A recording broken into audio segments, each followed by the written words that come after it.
ketemu wong-wong kuwi ya Pak.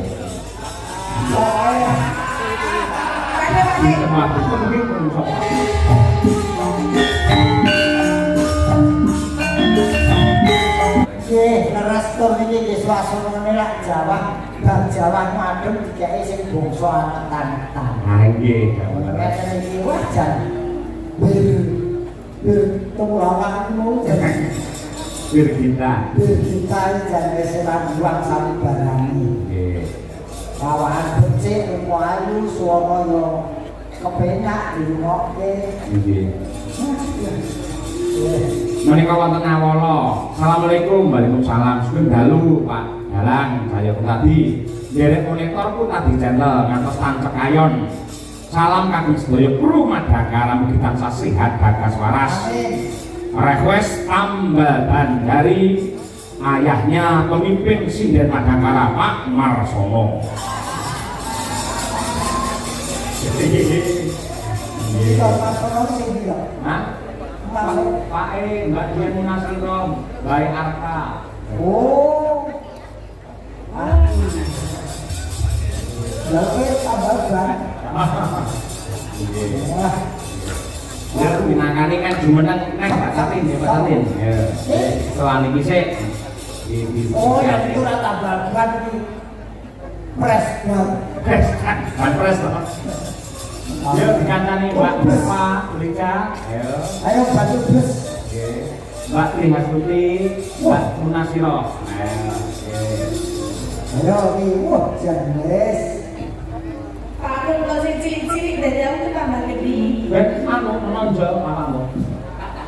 Maksudnya Loh, awakmu iki lho, aku benar bakal kita jajan. Tapi itu rasa kondol-kondol ki wis menonjol. Oh iso. Kepinterane luwih tinimbang liyane. Oh iya, mulai teko Jogja biar ngene. Pak negara kudu kuwi tak mesti sing menonjol. Ora, wong iki rumangsa ya alhamdulillah. Kok ingin iya ngomong wae ngono lho. Ora wajar. Sing jane yo wayu kabeh. Sidene sapa? Ya. Rumahku ya ono. Wah, iya gampang kuwi. Oh, Allah. Memang minyak Allah.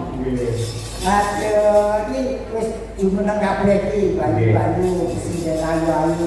Saking mriki niku Mbak Dian Munasiro nggih. Mbak Dian Munasiro tadi lho sayang. Madiun, mesti Madiun Jawa Timur. Madiun. Jejak yang Jawa Timur lho. Oh, tenang. Lo siapa cek? Cek. Sing iki. Lo siapa? Kowe jenengmu sapa? Okfa. Hah? Okfa tadi. Sapa? Okfa. Aku ngejak omongan iki budekku Mas. Pasti tadi apa?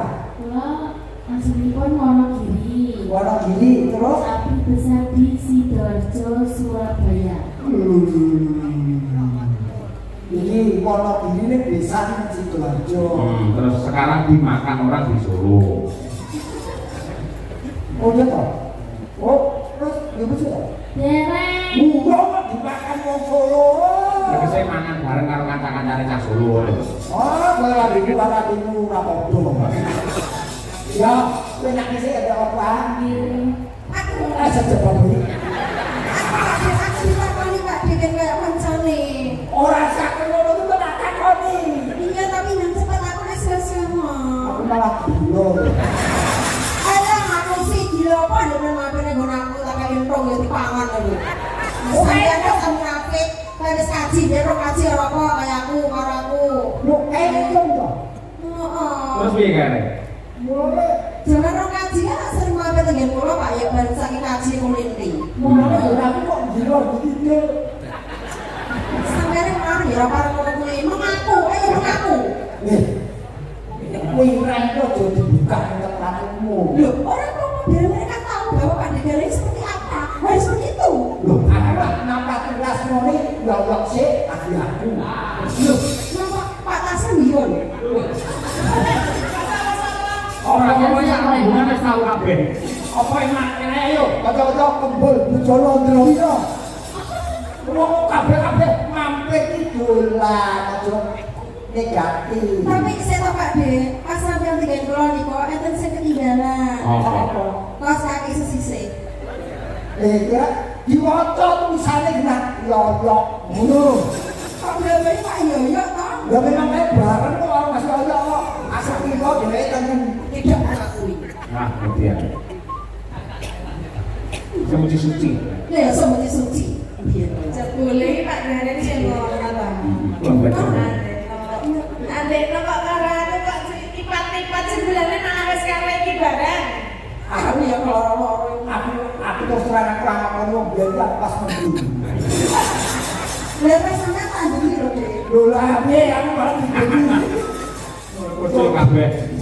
Ikuti lari kawi dari Jawa Timur. Kowe ngendi kowe? Di sapa? Yogyo Timur kowe. Kok ya sing timur. Yogyo Kulon. Oh, Kulon Bayern. Masuk, Jack. Masuk kowe. Ya wis pokoke Yogyo. Ini pun tepung sedaya iki Pak penyanyi presiden Mas Yoyo ora ono sing buang. Nggih, pangesune Pak Gareng. Aku lagi dibuang yen nek ketemu wong-wong kuwi ya, Pak.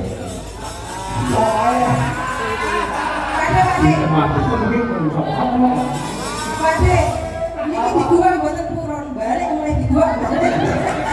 Kok anjir Sama nama ini siden anyaran Pak Gareng. Siden anyaran dataran langsung diantemi siden-siden iki orang kali dulu bangkeku ngono. Aku ora jeneng mergono kowe, ora ngelem mergono kowe ora. Ning kowe iki pencetak sinden bintang tamu ya awakmu. Ayo. Sinden kuwi dadi bintang tamu paklirane dalang sapa wae. Iki dan tingkatane bintang tamu.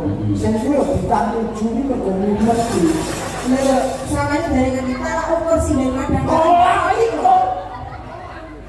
Kuwi apa ngomong apa, Dik? Ukur sini. Kok angin lagi. Kalau ukur mergo aku telak. Ya, pangundute diaturake tambahan saking Pak Marsono. Nadiyanto menika jadul ning lagi ngedran lagi. Mugi maturaken dumateng warga masyarakat wates njenengan ingkang insyaallah kula sak kanca Madangkara sowan benjang tanggal 17 Mei wonten wates. Aku kosong lho kuwi. Aku kosong.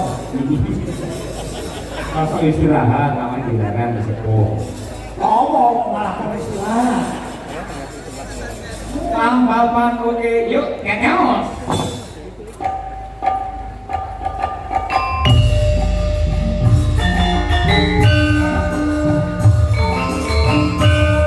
Ayo Ren, biar segini.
Jadi lagu awas ya mas. Awas niki mulo diarani lagu jadul. Ayo lagu awas mergo iki banewe sik ora urung batu bus. Burung. Batu bus ora makdon lemes. Nah iya pelan-pelan Pak. Pelan-pelan. Oke, leres pakane yo. Ape. Nggih, gandeng menika sampun setengah setunggal. Pak digareng saged istirahat dulu. Wet, Nyambut gawe wet, seneng metu kaya digelak. Oke, monggo kok klasik Mangke pinanggi melih kalian Mbak Tatin wonten ing goro-goro iki luwih bos. Kula kang mangkon mlayu Mas. Yo tak dirake muga-muga kanthi lakon sing pedhot ngamarta bener-bener dadi srana donga sing apik untuk warga masyarakat sedaya kemawon ing kemiri. Ya ngono. Pikantuk pengasih saking Hyang Agung lan lakon Purwa Madya Wasana ing kababar bisa dadi kaca brenggala ingkang apik tumraping kabeh wae. Ya Mas ya. Monggo.